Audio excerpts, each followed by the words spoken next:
Hey everybody, what's going on? Welcome to my channel. This is Brad with Being Chill. Today I want to talk about why it's so expensive to upgrade the storage capacity on your iPhone 12 or your iPad or your MacBook, whatever it might be. And I also want to talk about why Apple actually wants you to run out of storage space on your device. Now before we get into that, I do want to ask you, if you're not already, to please subscribe to my YouTube channel. I upload new videos every week, Monday through Friday. So if you like this content, make sure you subscribe and click that bell, and you can stay up to date on all the latest tech news with me. Now let's get into it. So let's get started by looking at the price differences. So I want to take a look at the iPhone 12 Pro Max, and you can see here that the iPhone 12 Pro Max starts out at 128 gigabytes, which is going to cost you $1,099. And if you go up to 256 gigabytes, it's going to cost you $11.99. And if you go up even further to 512, it's going to cost you $13.99. So we're seeing about a $300 price difference between the cheapest storage option and the most expensive storage option, even though 1 terabyte SSDs are going for around $100 on Amazon. Now, I know that the flash storage inside these devices is harder to manufacture and might have better performance, but it is still not high enough to justify the $300 price difference between a 128 gigabyte version and a 512 gigabyte version, which is still not even up to the 1 terabyte of the SSDs you can buy already. Now, just to get a baseline comparison, I want to take a look at the iPhone 12, which is going to start out at only 64 gigabytes for $829 US. And if you bump that up to 128 gigabytes, it's going to go up to $879 US. So that's about a $50 price difference. And if we take it a step further and go all the way up to the 256 gigabyte option, it's going to run you about $979 US. That's a $100 price difference between the 128 gigabyte version and the 256 gigabyte version, which is the same price differential on those storage options as we saw on the iPhone 12 Pro Max. Now, Apple is clearly making it harder to buy the higher storage options because most people won't justify the cost, and they want you to buy the cheaper options so you run out of storage, and I'll talk about why later. But I also want to point out here that the highest storage option available on the iPhone 12 is coincidentally 256 gigabytes, and it only starts out at 64 gigabytes versus the 128 gigabyte of the iPhone 12 Pro Max. So right there, if you want to have more storage, they're automatically going to get you to buy the more expensive Pro models of the phones, which is going to cost you more money and put more money in Apple's pocket already. Moving on, I want to talk about the cameras on these devices, as that is usually the biggest selling point for the new iPhones and the reason why most people want to upgrade. Now, pretty much all the recent iPhones are capable of shooting 4K footage at 60 frames per second and 1080p slow-mo footage at up to 120 frames per second. The new iPhone 12 Pro Max can also shoot HDR Dolby Vision video, and these new iPhones are going to be able to record in Apple's new ProRAW format, which is uncompressed files that take up more space. So Apple really wants people to take as many pictures as possible, as many videos as possible, and really accumulate them in your photo library. And if you're like me, you don't really comb through it that often, you don't clean it up, and you like to take your pictures and your videos whenever you're out and about, and you end up having a lot of clutter in your photo library. And most people probably don't clean that up, and then every time you get a new iPhone or a new iPad or a new Mac, Apple makes it very easy to transfer your photos and videos and other files between your other iDevices. They're going to make it very easy for you to back up and transfer those files so you can keep hold of them, and that's going to end up adding up over time. And then coupling that with the operating system and other system files and other apps you download, you're going to notice that it's going to be taking up a significant amount of space and cutting into the already precious storage on these devices. Another big thing that a lot of people don't realize is that iMessages actually take up a lot of space on your device.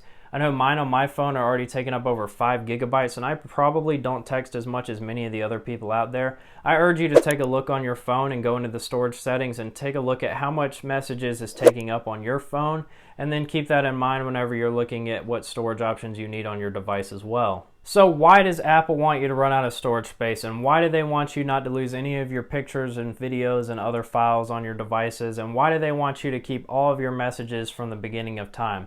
Well, the answer to those questions is iCloud. So iCloud is a monthly storage option which you can pay 99 cents a month, which is the smallest option, for 50 gigabytes of storage.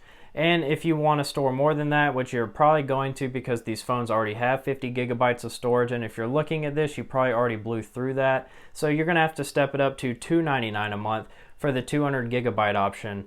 Now, 200 gigabytes is pretty good for a lot of people. However, there are people that are going to blow through that as well, and it's obviously a problem because people are buying the 512 gigabyte Pro Max.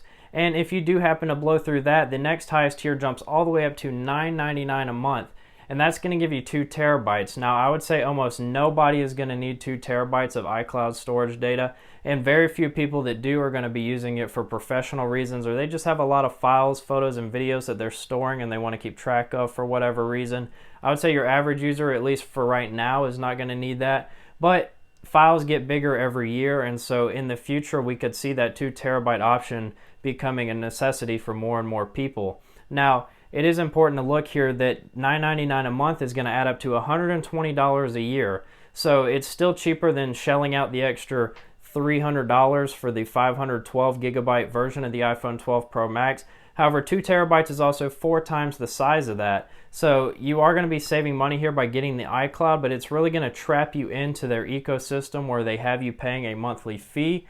And they're hoping that whenever you add your photos and videos and important memories to iCloud, the hassle of transferring it over to another device or moving it locally without iCloud is going to be too much, and people are not going to want to ever cancel this because they don't want to lose all their photos and videos that they've taken over their whole life.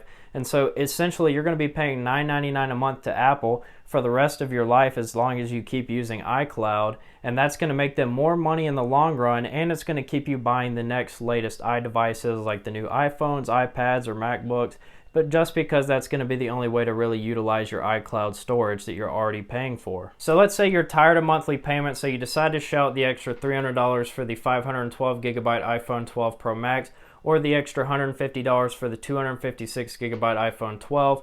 Well, you're going to be paying that premium in storage because Apple's going to be taking that cut because you're not going to be needing iCloud as much as users who bought the cheaper option. So that $300 premium you're paying them is actually probably going to net them more profit than if you were to buy 12 months worth of 2 terabyte storage on iCloud. So no matter how you do it here, you're going to be paying money to them, and Apple's going to be winning in both situations. So now let's get to the icing on the cake for this whole situation, and that's going to be the Apple One subscription bundle. Now, a lot of people haven't heard about this probably, and it's not out yet. However, they have announced it's going to be coming before the end of the year.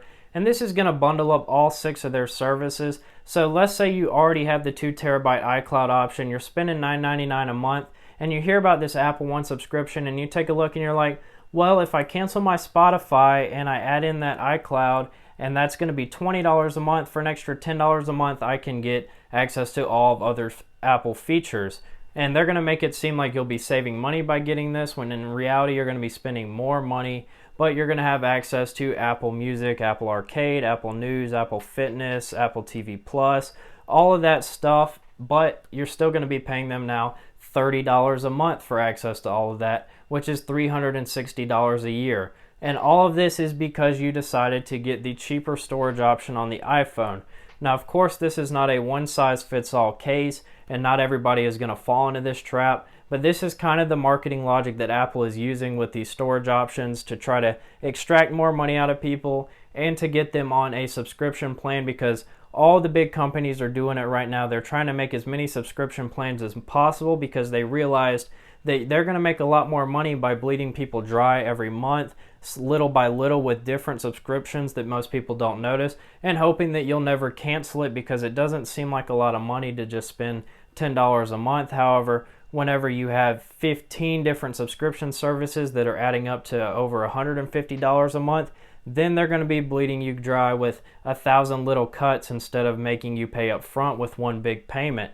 And now they're going to be making even more money in the long run because they're going to have a guaranteed income every month with a monthly payment from their users. So I'm going to wrap it up there. I hope you guys enjoyed it. I hope you learned a little bit. If you did, make sure you hit that like button and let me know in the comments if you think I'm right about this stuff, or if you decided to get the cheaper storage option, or if you want to spend the extra money to get the higher ones, and if you plan on buying iCloud in the future. Now, I also want to mention that I do upload videos every week, Monday through Friday, just like these. So if you want to stay up to date on the latest tech news, make sure you subscribe and click that bell, and you can stay up to date on all the latest tech news with me. I'll catch you guys in the next one.